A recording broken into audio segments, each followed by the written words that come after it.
오늘 폭풍을 잔잔하게 하신 이적, 폭풍을 잔잔하게 하신 이적이라는 주제를 가지고 함께 말씀을 듣도록 하겠습니다. 여러분이 가장 부담스러워하시고 두려워하는 시간이 다가왔습니다. 전후 좌우 우리 사람들과 함께 인사하는 시간 매주 갖고 있는데, 여러분이 부담스러워하시기 때문에 제가 또 오늘은 좀 특별하게 저와 소통하면서 인사하도록 하겠습니다. 제가 여러분에게 축복합니다면 여러분 아멘으로 화답해 주시면 감사하겠습니다. 오늘 설교 제목처럼 여러분의 문제가 아주 잔잔해지기를 주님의 이름으로 축복합니다. 너무 잘해주셔서 감사합니다. 이 정도로 반응해 주실 줄 몰랐는데, 두 번째로 예수님이 여러분의 고통과 고민을 잔잔하게 해주시기를 축복합니다. 아멘. 아주 좋습니다. 말씀을 시작하기에 앞서서 본문을 묵상하면서 저에게 한 영상이 떠올랐습니다. 지금처럼 영상이나 미디어가 이렇게 발달하지 않았을 때 2000년대 초반만 하더라도 이렇게 영상이 많지 않았습니다. 저의 심금을 울린 한 영상이 있습니다.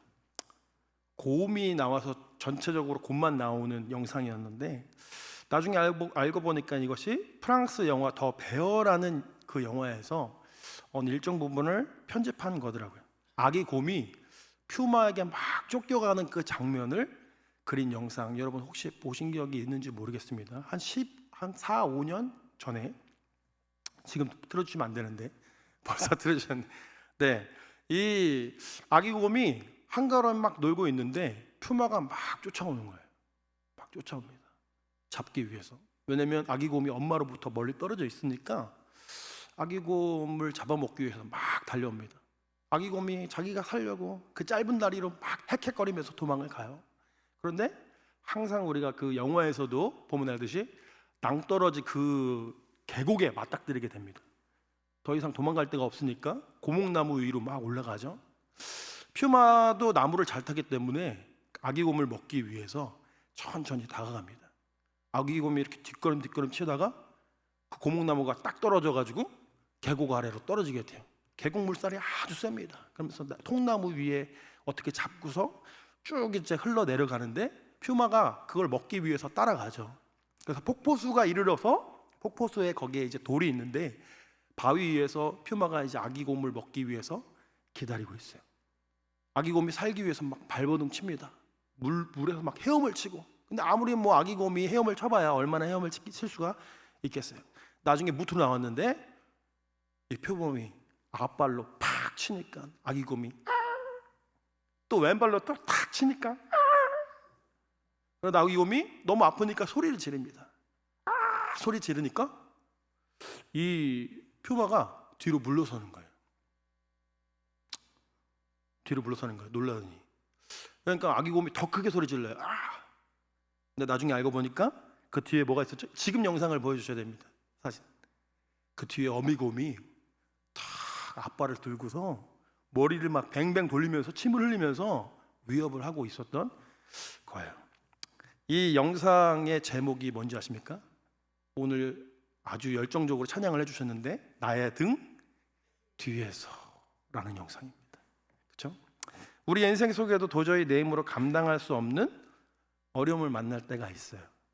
그렇죠? 내 경험과 지식과 내 힘으로 도저히 극복해낼 수 없는 어려움을 만날 때 우리 뒤에 누가 계시다고요? 예수님이 계시다는 사실을 여러분 잊지 마시기 바랍니다. 들어가면서 오늘 복음서에서 오늘 본문은 어디에 나오느냐? 오늘 본문은 폭풍을 잔잔하게 하신 이 이적은 요한복음을 제외한 마태, 마가, 누가복음, 공간복음에 다 나옵니다. 제가 12월에도 그 풍랑과 관련된 설교를 했는데 그 설교는 마태복음 14장에 있는 거예요. 무리를 걸어오신 예수님. 이건 전혀 다른 본문입니다.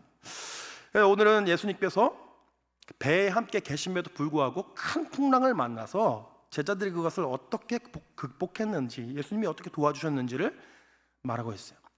마태복음과 누가복음에는 5절과 4절밖에 안 나오는 아주 짧은 문장으로 되어 문단으로 되어 있지만 오늘 마가복음에 나오는 이 본문은 7절이나 기록을 하고 있습니다. 좀 상세하게 기록하고 있는데 본 사건에 대해서 얼마나 세밀하고 생생하게 묘사하고 있는지 한번 알아가 보도록 하겠습니다. 두 번째 질문입니다. 이적의 종류는 세 가지 중에서 어디에 해당할까요? 나오는데 이제 지금쯤이면 여러분 8번을 들어주셨기 때문에 뭐죠? 자연이적이죠. 그죠? 자연이적입니다. 예수님이 천지를 창조하실 때 하나님과 함께 계셨던 분으로서 바람과 바다까지 순종하는 모습을 통해서 예수님은 하나님과 같이 아주 전지전능하신 분이다라는 것을, 예수님의 신성을 보여주는 그런 어떤 본분이라고 볼 수가 있습니다. 근데 여기서 제가 한번 퀴즈를 한번 내겠습니다. 그 위에 나와 있는 3가지 종류의 이적 중에서 예수님의 권능을 가장 잘 드러내는 이적이 무엇일까요? 제가 한번 생각해 봤어요. 이 3가지 중에서 예수님의 권능을 가장 잘 드러내는 이적이 여러분 뭘까요? 치유 이적인 것 같아요? 네. 뭔 것 같아요? 자연적인 것 같아요? 뭔 것 같아요? 제가 생각해 보니까 자기가 직접 체험한 이적이에요. 아, 이건 하나님이 아니면 도저히 나를 구해낼 수가 없어 라고 단정짓고 하나님께 기도해서 받았던 그 은혜, 그것만큼 강력하고 하나님의 하나님됨을 드러내는 이적은 없다라는 겁니다. 제자들이 있잖아요. 오늘 이 이적을 만나기 이전에 수많은 이적들을 체험했습니다. 그런데 그 이적들은 다 다른 사람에 대한 이적들이었어요. 그래서 오늘 폭풍을 만나서 자신들의 믿음 없음이 그대로 드러났던 것입니다. 우리도 얼마나 많은 이적과 기적과 이런 것들에 대해서, 예화에 대해서 간접으로 체험하면서 살아갑니까? 그렇죠? 우리는 현재 설교의 홍수 속에서 살아가고 있어요. 매 설교, TV만 틀어도 설교 나오고요, 유튜브를 틀어도 설교가 나오고요, 여러 가지 수많은 예화를 통해서 예수님의 권능과 이런 것들을 간접적으로 체험하면서 살아간다는 거예요. 그런데 그것이 내 이야기가 아니라 남의 이야기에 불과하다면 그것은 아무런 영향력이 없다라는 것입니다. 시편 34편 8절 말씀에 이렇게 말씀하잖아요. 너희는 여호와의 선하심을 맛보아 알지어다. 하나님의 그 선하심을 직접 맛보고 체험하고 경험하지 않으면은 그것은 유통기한이 매우 짧은 것을 볼 수가 있어요. 하루 정도? 아무리 강력한 거라도 한 일주일 정도 은혜가 있지만 직접 내가 하나님의 은혜를 체험하잖아요. 그것은 평생의 나의 삶을 견인해 나갈 수 있을 만한 힘과 능력을 갖게 된다는 것입니다. 관찰 및 해석하기로 들어갑니다. 이적의 내용을 한번 공부해 봅시다. 다음의 질문에 한번 다 찾아보세요. 1번, 예수님은 언제 누구에게 무엇라고 말씀하시나요? 35절 말씀 함께 읽겠습니다. 시작. 그날 저물 때에 제자들에게 이르시되 우리가 저편으로 건너가자 하시니. 그날 저물 때에, 주님이 이 마가복음에서만 나와 있는 그때에 대한 기록인 것을 볼 수가 있습니다. 마태와 누가복음에는 나오지 않아요. 그만큼 마가가 자세하게 이 사건을 묘사하고 있다는 것인데, 예수님은 자신의 사역을 시작하시는 것이 정오쯤 돼서 혹은 오후부터 예수님의 사역을 시작하지 않았어요. 아침에 동뜰 때 아침 일찍 되게 성실하게 일을 하셨습니다. 그런데 가르치고 고치고 하는 사역을 지금 언제까지 했다고요? 날이 저물 때까지 예수님이 하루 종일 일을 하신 거예요. 예수님이 얼마나 성실하게 하신 것인지 우리가 알 수 있는 대목입니다. 그리고 또 주님께서 제자들에게 저편으로 건너가자라고 말씀하세요. 예수님이 가자고 해서 갔던 거예요. 그런데 예수님이 가라 하신 대로 말씀에 순종해서 갔음에도 불구하고 어려움을 만나잖아요. 그렇죠? 이 말씀은 우리에게 어떤 뜻을 내포하고 있는데, 주님이 가라고 지시하셨고 주님이 함께 계심에도 불구하고 우리 인생 속에서 풍랑을 만날 수 있다 없다? 있다라는 거예요. 우리는 많이 실족하거든요. 예수님 하라고 했는데 왜 인생이 어렵습니까? 예수님 함께 하신다고 했는데 내 인생 왜 이렇게 힘듭니까? 근데 오늘 본문을 통해서 알 수가 있죠? 그럼에도 불구하고 어려움을 만나고 풍랑을 만나고 힘듦이 있을 수 있다. 저는 젊을 때 좀 그렇게 착각했던 것 같아요.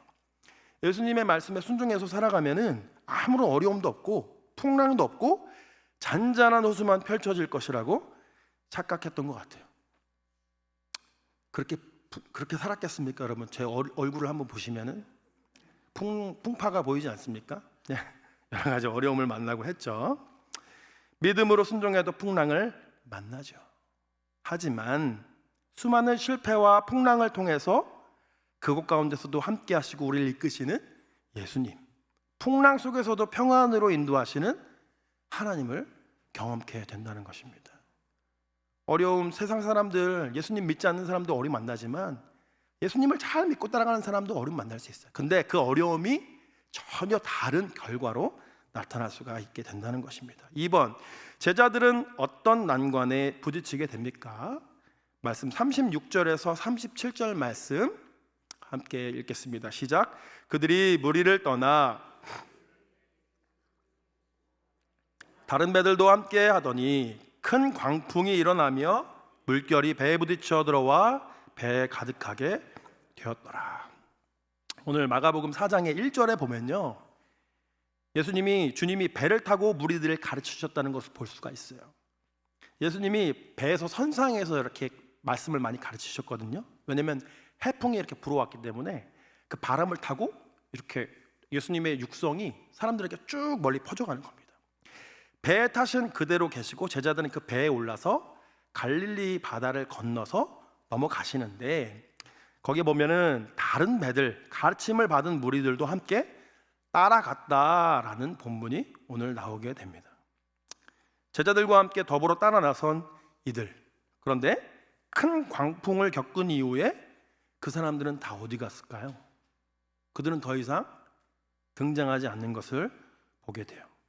광풍을 만나기 이전에는 블로이아라고 해서 복수, 배들이 예수님과 함께 따라갔다라고 나오는데, 광풍을 만나니까 플로이온이라고 하는 배에 대한 단수형을 쓰고 있어요.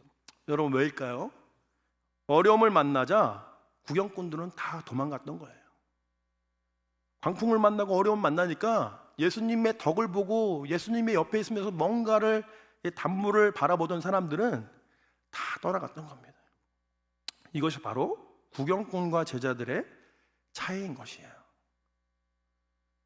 구경꾼은 예수님에게서 뭔가를 내가 이제 바라고 떨어질 거를 바라보고 하다가 그것이 나오지 않으면 예수님을 버리고 도망가는 거예요. 이제 제자들은 그래도 충성되죠. 예수님이 가라고 하셨기 때문에 계속 그 풍파를 헤집고서 저편으로 가자 하신 그 말씀을 쫓기 위해 살아갔다라는 것입니다. 제자들이 겪은 이 큰 광풍, 영어로는 여러분 Great Storm인데 그야말로 회오리처럼 막 밀어닥치는 바람을 오늘 성경 말씀은 생생하게 표현하고 있습니다. 요나서에서도 이것과 비슷한 어떤 구절이 나옵니다. 큰 폭풍으로 인해 배가 거의 깨지게 되었다라고 요나서에 말하고 있어요.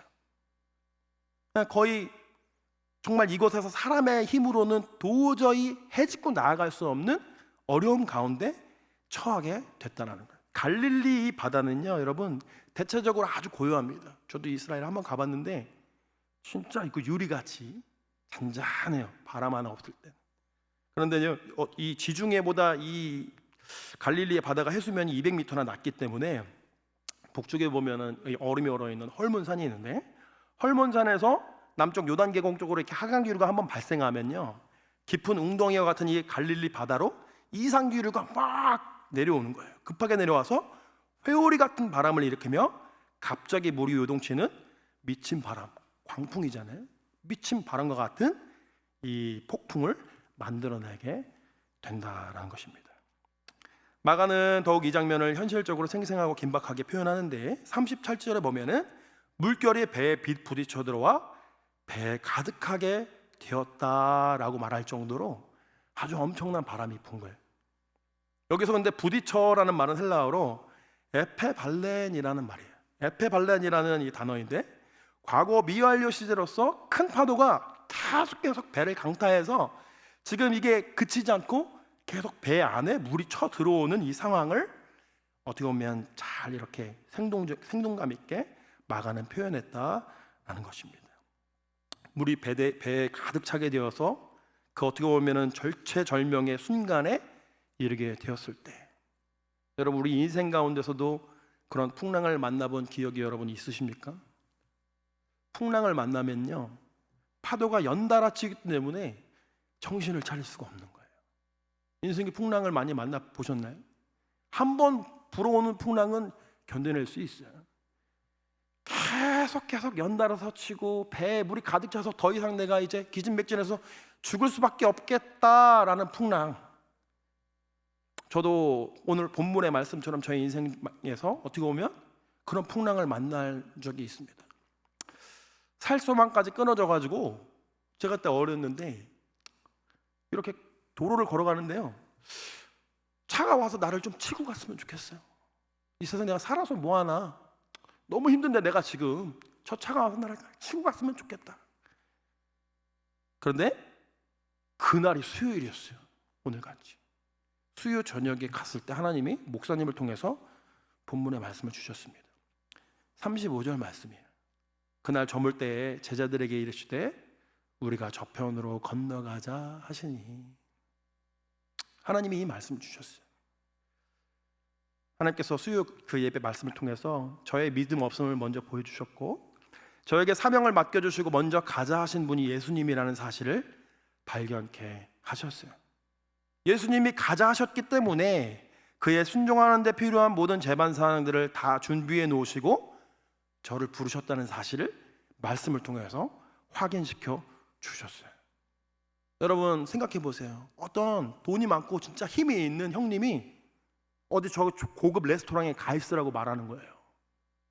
고급 레스토랑에 가가지고 내가 조금 늦을 텐데 비싼 음식 다 시켜서 일단 먹고 있으라고 말을 하는 거예요.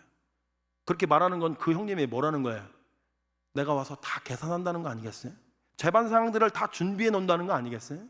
하나님이 예수님께서 우리가 저편으로 건너가자 말씀하셨다는 거는 그 모든 것을 다 준비해 놓으시고 우리를 부르셨다는 거예요. 제가 그 말씀을 인생의 말씀으로 받아들이면서 내가 하나님의 공급하심에 의지하여 살고 믿음으로 살아야겠다 결단한 적이 있어요. 살 수만까지 끊어졌는데 말씀을 통해서 다시금 일어났다는 것입니다. 세 번째 질문입니다. 이때 예수님은 무엇을 하고 계시며 제자들은 어떤 말로 도움을 요청하나요? 38절 말씀 같이 읽겠습니다. 시작. 예수께서 고물에서 베개를 메고 주무시더니 제자들이 깨우며 이르되 선생님이여 우리가 죽게 된 것을 돌보지 아니하시나이까 하니. 놀랍게도 여러분, 제자들은 물에 빠져서 죽게 됐었는데 예수님은 지금 뭘 하고 계세요? 배 고물이라고 해가지고 뒷부분이에요. 꼬리 부분. 거기에서 베개를 메고서 주무셨대요. 예수님. 너무나 서운할 수 있죠. 제자들의 입장에서. 우리 지금 죽게 됐는데 주무시니까. 근데 이것은 두 가지 포인트에 대해서 생각할 수가 있어요. 첫 번째, 예수님도 완전한 인간으로 이 땅에 오셨기 때문에 무리들을 가르치시고 이적을 행하시느라고 몹시 기진하고 피곤하셨던 거예요. 예수님의 입장에서 생각하면 참 가슴이 짠해지는 장면이 아닐 수가 없어요. 얼마나 정신없이 주무시면은 제자들은 난리가 났는데, 예수님은 이렇게 어떻게 보면은 예수님의 신성만 우리가 강조하는 경향이 있는데, 완전한 인간으로 오신 예수님은 이렇게 인간의 몸을 입고 그렇던 피곤함과 그것 가운데 우리와 똑같이 우리의 성정을 동감하실 만한 인간으로 오셨다라는 것을 깨달을 수가 있다는 것입니다. 그래서 이 때문에 우리도 이 우리의 모든 피곤함과 아픔과 고통을 통감하시는 예수님께 우리의 그 간구함을 더 간절하게 기도하고 아뢰 수가 있다라는 것입니다. 둘째로 반대예요. 이거는 예수님이 하나님과의 그 친밀함 속에서 상황과 상관없이 평안히 주무셨구나라는 것을 알 수가 있다는 것입니다. 과연 신의 아들이라서 이런 침몰 직전의 배에서도 곤히 주무실 수가 있겠구나. 여러분 시편 127편 2편 말에 뭐라고 말씀하세요? 여호와께서 사랑하시는 자에게 잠을 주시는 도다. 그렇죠? 내가 지금 시편 기자가 말하는 거잖아요. 내가 도저히 잘 수가 없는 상황인데 어떻게 내가 잘 수가 있지? 되돌아보니까 하나님 나를 사랑하셔가지고 나에게 잠을 주시는구나. 나에게 평안을 허락해 주시는구나.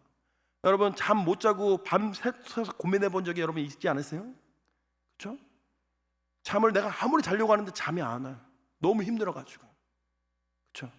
그 평안을 우리가 허락받지 않으면 잘 수가 없는 거잖아요. 근데 예수님이 그 평안 가운데 그렇게 거하고 계셨다라는 것이에요. 이런 예수님의 평안한 모습과 반대로 제자들은 생사를 오가는 갑작스러운 문제 앞에서 공포심 때문에 난리가 지금 일어난 모습을 보고 있어요. 제자들이 예수님을 급히 깨우면서 말합니다. 선생님이여, 우리가 죽게 된 것을 왜 돌보지 않으십니까? 다소 원망과 불평이 섞인 호소를 하고 있는 것이. 그런데 여러분, 마태복음과 누가복음에는 제자들이 예수님을 주여, 우리가 죽게 된 것을 돌아보시옵소서 이렇게 말하고 있습니다. 주여. 근데 마가복음에는 여러분 뭐라고 말하고 있어요?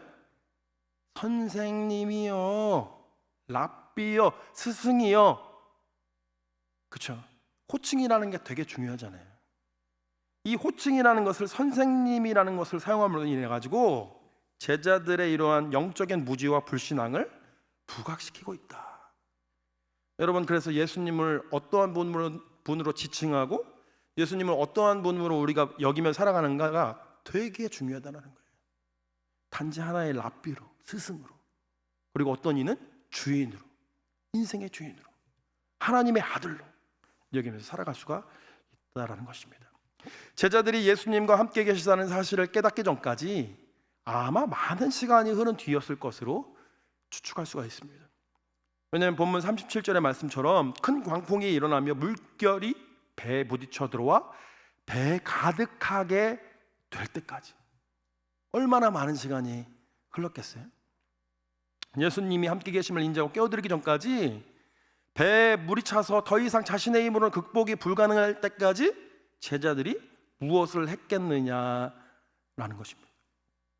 자기가 살아온 경험, 지식, 옳다 하는 그 기준, 그것에 따라서 살기 위해서 엄청 애를 썼을 거예요. 그거 어떻게 할 수 있냐? 우리가 그렇잖아요. 어려움 만나면 하나님 찾기보다 먼저 내가 어떻게 해보잖아요. 내가 내 방법대로, 내가 내 아는 지식대로, 내가 살아왔던 경험대로 어떻게든 해보려고 하다가 안 되면 주님 찾잖아요. 이것은 바로 어려움을 만났을 때에 우리의 그 영적인 무지를 그대로 드러내고 있다라는 것입니다. 원래 이 풍랑이 커보면요, 여러분, 그만큼 함께 계시는 주님이 잘 느껴지지 않고 작게 보이는 거예요. 반대로 우리 안에 계신 예수님을 커다랗게 집중하면 제 아무리 거센 풍랑도 작아 보이게 된다라는 것입니다. 결국 풍랑의 크기와 예수님에 대한 그 신뢰의 크기는 반비례하기 마련. 예수님을 우리가 엄청나게 강하게 신뢰하고 예수님을 커다랗게 바라보면 풍랑은 작게 보이고요, 풍랑이라는 것을 거대하게 바라보고 그것에 우리가 두려움에 휩싸이게 되면 예수님은 작은 존재로 받아들이게 된다는 것입니다.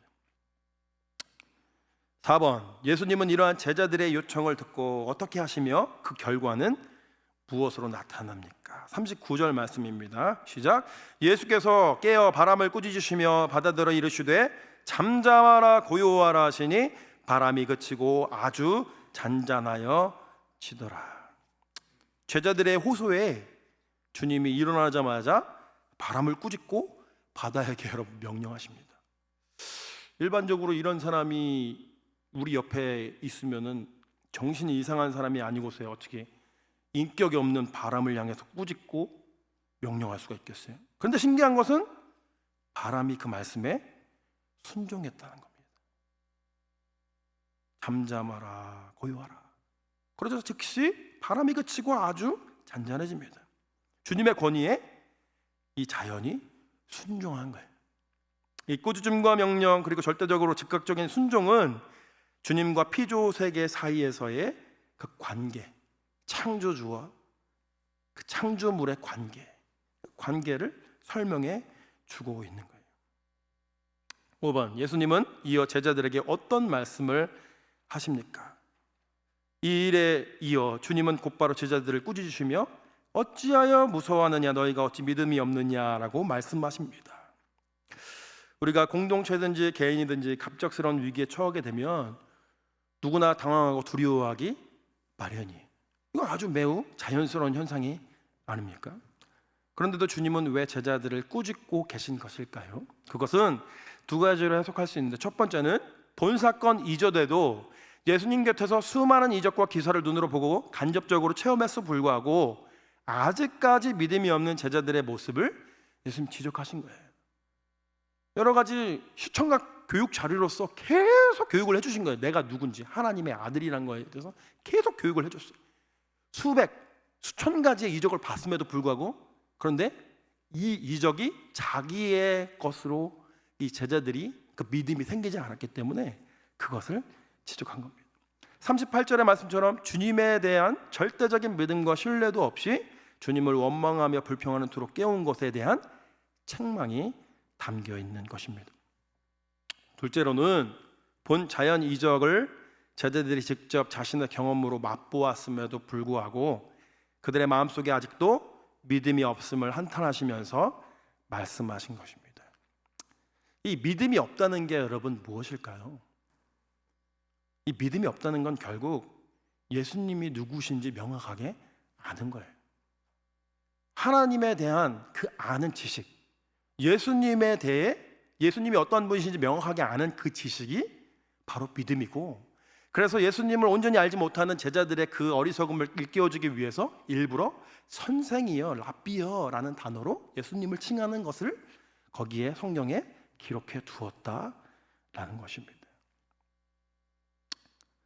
그래서 이를 통해서 우리는 신앙인들에게 있어서 믿음이란 위기를 돌파할 당시에도 당연히 필요하지만 주님의 도우심으로 위기를 모두 넘긴 후에도 필요하다라는 것을 우리에게 알려준다는 거예요.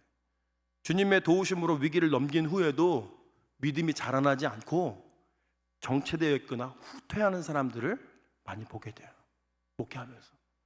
여러분 생각할 때 우리가 주님이 어떤 기적을 행해 주시면 믿음이 쑥쑥 자라날 것 같죠? 아니요. 분명히 예수님이 도와주셔서 사업이 일어서고, 예수님이 도와주셔서 낫고, 예수님이 도와주셔서 건강을 회복했는데 믿음은 후퇴하는 사람들이 있다는 거예요. 이적을 체험한 이후에 그 믿음이 중요한 것을 오늘 말씀은 말씀해주고 계시다는 것입니다. 6절, 이 이적에 대한 제자들의 반응은 어떠합니까? 41절 말씀입니다. 시작. 그가 누구이기에 바람과 바다도 순종하는가 하였더라. 믿음이 없는 제자들은 심히 두려워하면서 서로 그가 누구이기에 바람과 바다도 순종하는가라고 말하고 있는데, 이는 제가 이제 앞서서 설명드린 제자들의 믿음 없음을 책망하신 부분과 일맥상통하는 기록이라고 볼 수가 있습니다. 아까 말씀드렸지만 이적을 보기 전에 믿음이 필요하기도 하지만 이적을 맛본 이후에도 믿음이 필요하다. 성장이 필요하다. 예수님이 누구신지에 대한 암과 깨우침이 필요하다라는 것입니다. 자, 적용하기입니다. 그래서 우리는 이 이적에서 다음과 같은 몇 가지 교훈을 얻을 수가 있습니다. 1번, 내 인생의 항해에서 큰 풍랑과 위기가 닥쳤을 때가 있습니까? 자칫 내 배가 뒤집혀 절체절명 위기를 겪은 적이 있습니까? 혹시 그런 풍랑을 만나고 계십니까? 여러분, 그런 풍랑을 만나고 계십니까? 저도 인생에서 큰 풍랑을 만난 적이 있어요. 이거는 다른 교회에서도 하지 않았던 얘기인데, 군대에서 너무 힘들었어요.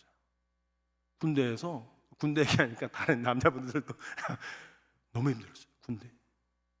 군대에서 진짜 죽겠는 거예요. 그래서 제가 뭐 길게 설명 못 드리지만 설교 말씀드려요. 하나님께 살려달라고 그랬어요. 하나님 살려주세요. 저 죽을 것 같아요. 살려주세요. 여러분, 원래는 6시에 일어나야 되는데 5시면 눈이 떠져요. 기도했어요. 하나님 살려주세요. 어떤 선임병한테 찍혔는데 도저히 살아서 나갈 방법이 없는 거예요. 아무리 잘해도 뭐 아부를 해도 살아날 수가 없는 거예요. 하나님한테 살려달라고 했어요. 근데 여러분, 2주 있다가, 군대는 원래 전화가 안 옵니다. 저한테 전화가 왔어요. 2주행 2병 찾는다고. 전화를 받아보래요. 행정반에 가서. 군수 사령부인데 올 거냐고 물어보더라고요. 원래는 행보관한테도 전화를 해야 되고 그 이제 중대장한테도 허락을 받아야 되는데 제가 바로 그랬어요. 간다고. 하나님이 오라고 하시는데 그냥 간다고 그랬어요. 제가. 내무반에서 난리가 났어요. 저 이주행 저거 아주 재수 없다고. 너 백 뭐냐고. 너 대령이냐고 원스타냐고 너 백 뭐냐 그랬는데 제가 그때 너무 통쾌했잖아요. 그거보다 더 높은 분입니다. 투스타냐? 그거보다 높은 분입니다. 저 하나님이 제 백입니다. 너무 마음이 시원했어요.